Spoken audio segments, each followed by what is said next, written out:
नमस्कार दोस्तों, स्वागत है आपका एआई दुनिया नोटबुक के इस खास एक्सप्लेनर में।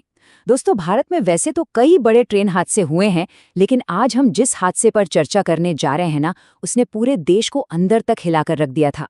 बालासोर की वो खौफनाक रात, जिसे भारत का सबसे भयानक ट्रेन हादसा कहा जाता है। तो चलिए बिना वक्त गवाए सीधे तथ्यों के आधार पर समझते हैं कि आखिर उस रात हुआ क्या था। जरा उस रात की कल्पना कीजिए। हजारों लोग अपने सफर पर हैं। कुछ लोग गहरी नींद में सो रहे हैं, कुछ फोन पर अपने परिवार वालों से बात कर रहे हैं, तो कुछ अपनी मंजिल पर पहुंचने के सपने देख रहे हैं। सब कुछ एकदम शांत, नॉर्मल। किसी को रत्ती भर भी अंदाजा नहीं था कि अगले ही पल एक ऐसी जबरदस्त टक्कर होने वाली है जो सब कुछ हमेशा के लिए बदल कर रख देगी। तो बात है 2 जून 2023 की। जगह थी उड़ीसा का बालासोर जिला। अब ये समझना बहुत जरूरी है कि यह हादसा इतना बड़ा और विकराल कैसे हो गया। देखिए, आमतौर पर हादसों में 1 या 2 ट्रेनें होती हैं, लेकिन यहाँ 3 अलग-अलग ट्रेनें शामिल थीं।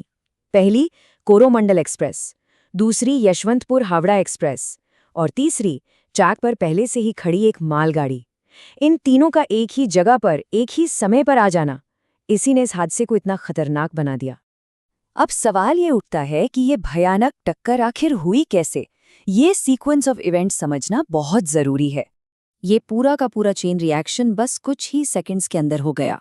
सबसे पहले सिग्नल में एक बड़ी गड़बड़ी के चलते कोरोमंडल एक्सप्रेस मेन लाइन की बजाय अचानक एक गलत ट्रैक पर चली जाती है। और उस ट्रैक पर क्या था? एक भारी भरकम खड़ी हुई मालगाड़ी। कोरोमंडल एक्सप्रेस पूरी स्पीड से जाकर उस मालगाड़ी से टकरा जाती है। टक्कर इतनी जबरदस्त थी दोस्तों कि ट्रेन के डिब्बे लिटरली हवा में उछल गए और पास वाले दूसरे ट्रैक पर जा गिरे। और तभी उसी वक्त उस दूसरे ट्रैक पर यशवंतपुर हावड़ा एक्सप्रेस आ रही थी, जो सीधे जाकर उन गिरे हुए डिब्बों से टकरा गई। सोचिए, सिर्फ एक सिग्नल की गलती और 3 ट्रेनों की ऐसी तबाही। और इसके बाद जो नज़ारा था वो शब्दों में बयान करना मुश्किल है। तबाही और बचाव कार्य का मंजर। हादसे के तुरंत बाद वहां घुप अंधेरा था। चारों तरफ चीख पुकार और भयानक अफरा तफरी। लोग बुरी तरह से पिचक चुके डिब्बों के अंदर फंसे हुए थे। जो लोग बच गए थे वो पागलों की तरह अपने परिवार वालों को ढूंढ रहे थे।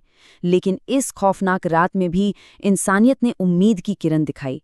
एनडीआरएफ की टीमें, रेलवे का स्टाफ और सबसे जरूरी वहां के स्थानीय लोग, उन्होंने अपनी जान की परवाह किए बिना तुरंत बचाव कार्य शुरू कर दिया और लोगों को मलबे से बाहर निकालने में जुट गए।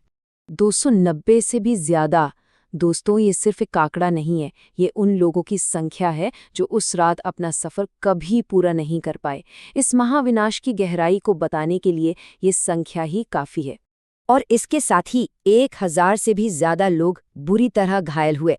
किसी ने अपने हाथ पैर खो दिए, तो किसी को जिंदगी भर न भूलने वाले जख्म मिले। इतने बड़े पैमाने पर लोगों का हताहत होना, यही वजह है कि ये भारत के इतिहास का सबसे भयावह रेल हादसा बन गया।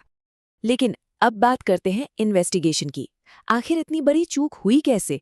इसके पीछे की असली वजह क्या थी? जब जांच एजेंसियों ने गहराई से पड़ताल की, तो सबसे अहम नाम निकल कर आया, इलेक्ट्रॉनिक इंटरलॉकिंग सिस्टम। अब ये क्या है? दरअसल ये रेलवे सिग्नलिंग का एक बहुत ही क्रिटिकल सेफ्टी मैकेनिज्म है। जांच में ये साफ हुआ कि इसी सिस्टम में कोई अवांछित बदलाव या कहें कि तकनीकी छेड़छाड़ हुई थी। आसान शब्दों में समझे तो इसी सेफ्टी सिस्टम के फेल होने की वजह से कोरोमंडल एक्सप्रेस को वो गलत हरा सिग्नल मिला था और उसी ने ट्रेन को मेन लाइन से हटाकर उस लूप लाइन पर भेज दिया जहां मालगाड़ी खड़ी थी। इस बड़े खुलासे के तुरंत बाद सरकार और रेलवे एक्शन में आए। पूरे देश के रेलवे नेटवर्क पर तुरंत बड़े पैमाने पर सेफ्टी चेक्स शुरू कर दिए गए।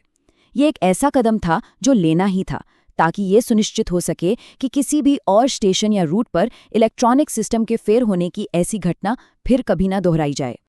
और इस पूरी घटना ने देश को एक गहरे शोक में डुबो दिया। दुख और एकजुटता का वो समय। जैसे जैसे इस हादसे की खबरें और तस्वीरें सामने आईं, पूरा भारत शोक में डूब गया। देश के प्रधानमंत्री से लेकर एक आम नागरिक तक हर किसी ने गहरा दुख जताया। सोशल मीडिया पर करोड़ों लोगों ने पीड़ितों के लिए प्रार्थनाएं की। अस्पतालों के बाहर लोगों की लाइन लग गई, जो घायलों के लिए अपना खून दान करना चाहते थे। इस भयंकर दुख की घड़ी में पूरा का पूरा देश एक परिवार की तरह एकजुट होकर खड़ा रहा। तो दोस्तों, अब हम आते हैं सबसे बड़े सवाल पर।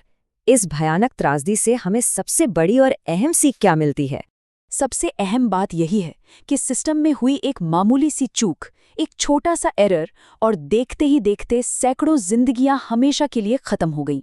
सेफ्टी या सुरक्षा, ये हमारे सिस्टम्स के लिए सिर्फ एक औपचारिकता नहीं हो सकती, ये सबसे बड़ी और अंतिम जिम्मेदारी होनी चाहिए। बालासोर की वो खौफनाक रात हमें हमेशा ये याद दिलाती रहेगी कि जिन बड़े बड़े इंफ्रास्ट्रक्चर और सिस्टम्स पर हम आंख मूंद कर भरोसा करते हैं ना, उनमें लापरवाही की कोई भी गुंजाइश नहीं होनी चाहिए। एआई दुनिया नोटबुक की पूरी टीम की तरफ से उन सभी लोगों को भावपूर्ण श्रद्धांजलि जिन्होंने उस रात अपनी जान गंवाई। आज के इस एक्सप्लेनर में जुड़ने के लिए बहुत बहुत धन्यवाद।